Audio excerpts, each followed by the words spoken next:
जय भीम दोस्तों, मैं हूं सुमित चौहान और मेरे साथ हैं दिल्ली के सामाजिक कल्याण मंत्री राजेंद्र पाल गौतम जी। अभी एक बहुत ही भव्य कार्यक्रम का आयोजन हुआ। मिशन जय भीम का पहला स्थापना दिवस है, उसका समारोह था और बहुत ही शानदार समारोह रहा। तो सबसे पहले सर बहुत बहुत बधाई, 1 साल पूरा हुआ स्थापना दिवस के लिए।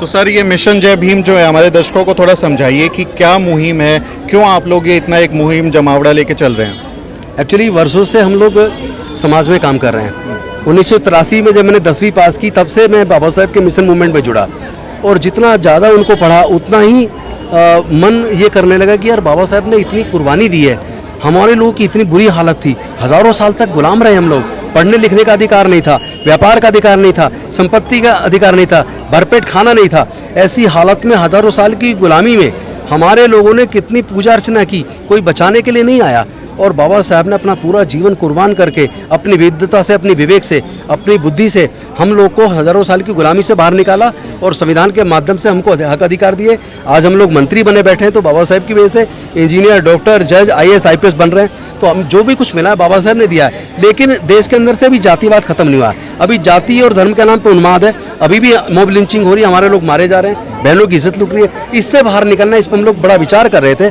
तब सबने मिलकर सोचा कि बाबा साहब को सपने को साकार करने के लिए बुद्ध के धम्म की जरूरत है। जहाँ समता है, मैत्री है, भाईचारा है, न्याय है, बंधुता है, जहाँ करुणा है, दया है, शील है, तो ये मार्ग है जिसमें ना तो औरत और पुरुष में भी कोई अंतर नहीं है और कोई जाति नहीं है। सब लोग, जैसे नदियाँ जाके समुद्र में गिरती है और वो समुद्र कहलाती है, अपनी पहचान खो देती हैं, ऐसे बुद्ध के धम्म में जब लोग आएंगे वो अपनी जातियों की पहचान को खो देंगे और वो बौद्ध कहलाएंगे। तब कहीं जाके बाबा साहब का प्रबुद्ध भारत बनाने का सपना पूरा होगा। उसी सपने के साथ 1 साल पहले हमने मिशन जय भीम की स्थापना की थी। इस 1 साल में बहुत सारे अचीवमेंट किए हैं। उतनी उम्मीद नहीं थी जितनी लोगों की सबके सहयोग से इतना अचीव कर पाए। और उसका 1 साल का आज, चूँकि 1 साल हो रहा है, फाउंडेशन डे है, उसको सेलिब्रेट करने के लिए सारे मिशन जय भीम के सिपाही आज इकट्ठे हुए, उसी लिए आज आए थे। और मैं सभी को शुभकामनाएं देता हूं और आज की सफलता के लिए आप सबका सहयोग बहुत जरूरी था, जो आप सबने उसको बखूबी निभाया। जी बिल्कुल, अच्छा कार्यक्रम रहा, हम गवाह रहे इस बात के। लेकिन क्या मिशन में आगे लक्ष्य क्या, अभी क्या करने वाले हैं आप लोग? मैंने सुना कि आप लोग जो हैं बौद्ध धर्म की दीक्षा दिलाने के लिए एक बड़ा अभियान चलाने वाले हैं। 2025 में 10 करोड़ लोगों को अपने बुजुर्गों की सांस्कृतिक विरासत में, बौद्ध के धम्म में वापसी लाने का हम लोगों ने पूरा प्लान, रोड मैप तैयार किया है। और एक धम्म रथ भी बन रहा है, आने वाला है बहुत जल्दी, और वो पूरे देश के अंदर जाएगा। हमारी टीमें पूरे देश के अंदर जाएगी और सबको ये समता का पाठ, समता मूलक समाज की स्थापना के लिए, और जो उत्पीड़न जातिगत, वो जाति और वर्ण व्यवस्था की वजह, उसको ख़त्म करके हम लोग अच्छे इंसान बने, इस पे हम लोग काम करने वाले हैं। और 2025 में अशोक विजयदशमी के दिन नागपुर की दीक्षा भूमि से पूरे दुनिया के अंदर ये संचालित होगा। पूरे दुनिया में ये धम्म में जो घर वापसी हमारे लोगों की होगी इस पे, और मुझे लगता है कि ये जो हमने टारगेट रखा है ये इसको क्रॉस करेगा। लेकिन सर हम देखते हैं कि बाबा साहब के जो धम्म दीक्षा उन्होंने ली उसको 65 साल हो गए।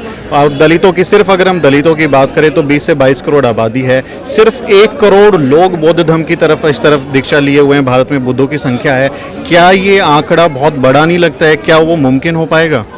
देखिए, मुझे बड़ा नहीं लग रहा, क्योंकि बहुजन 110 से 115 करोड़ है और हमने जो 10 करोड़ का लक्ष्य रखा है वो 10% से भी कम है। और अभी आप चलिए मेरे साथ उत्तर प्रदेश के अंदर, पूर्वी उत्तर प्रदेश में आप जाएंगे, गांव के गांव बौद्ध बन रहे हैं। आप गुजरात चलिए, मैं भी जा रहा हूं 2 दिन बाद।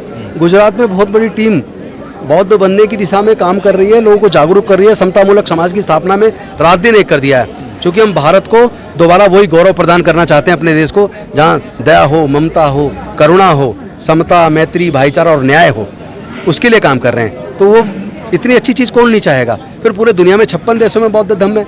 अगर भारत के अंदर लोग बौद्ध धर्म में आते हैं, अपनी जाति को ख़त्म करते हैं, तो सबका कल्याण होगा और निश्चित तौर पर हम सफल होंगे। आपने एक संदेश भी दिया, जाति तोड़ो समाज जोड़ो। जी। तो जाति, जो बहुजन समाज है वो तो उस तरह से मान नहीं रहा, जो मानता है, क्या उसको समझा पाएंगे कि वो जाति को तोड़ के और फिर वो भी समता का पाठ पढ़े? देखिए, अच्छी चीज़ अच्छे लोगों को समझ आती है और अच्छे लोग मानते हैं। तो जो बहुजन समाज के लोग हैं वो तो बौद्ध बनेंगे ही, वो तो जातियों को तोड़ने के लिए आगे आएंगे ही। लेकिन बाकी भी लोग जो बहुजन समाज में नहीं है, वो लोग भी अच्छी चीज़ की तरफ आएंगे, पहले भी आए हैं। वो भी अगर जाति से बाहर निकलना चाहते हैं, अगर वो भारत को गौरवशाली राष्ट्र के रूप में देखना चाहते हैं, वो भी आएंगे। सर मेरा आखिरी सवाल आपसे, आप लोगों का मिशन जय भीम चल रहा है, लेकिन दूसरी तरफ जो दूसरी विचारधारा को हम देखते हैं वो हिंदुत्व के नाम पे और तमाम भगवाकरण के नाम पे दलितों, बहुजनों का, वंचितों का, सबको हिंदू घोषित करते हैं और तमाम तरीके के षड्यंत्र भी रच रहे हैं। उस विचारधारा से मुकाबला कर पाएंगे, उसकी तैयारी कैसी है? देखिए, कभी भी ना हथियार औजार से कोई जंग जीती नहीं जाती। जिन देशों में लोगों ने औजार हथियार उठाए वो बर्बाद हो गए। भारत में भी जिन लोगों ने औजार हथियार के बल पे अपने को स्थापित करने की कोशिश की है वो बर्बाद हो गए। लेकिन जो बुद्ध है, बुद्ध के हाथ में कोई औजार हथियार नहीं है, बुद्ध के पास ज्ञान है और बुद्ध के ज्ञान से पूरे देश में और पूरी दुनिया में शांति पहुंची है। और भारत में भी अब शांति की ज़रूरत है, वो बुद्ध के धम्म से संभव है।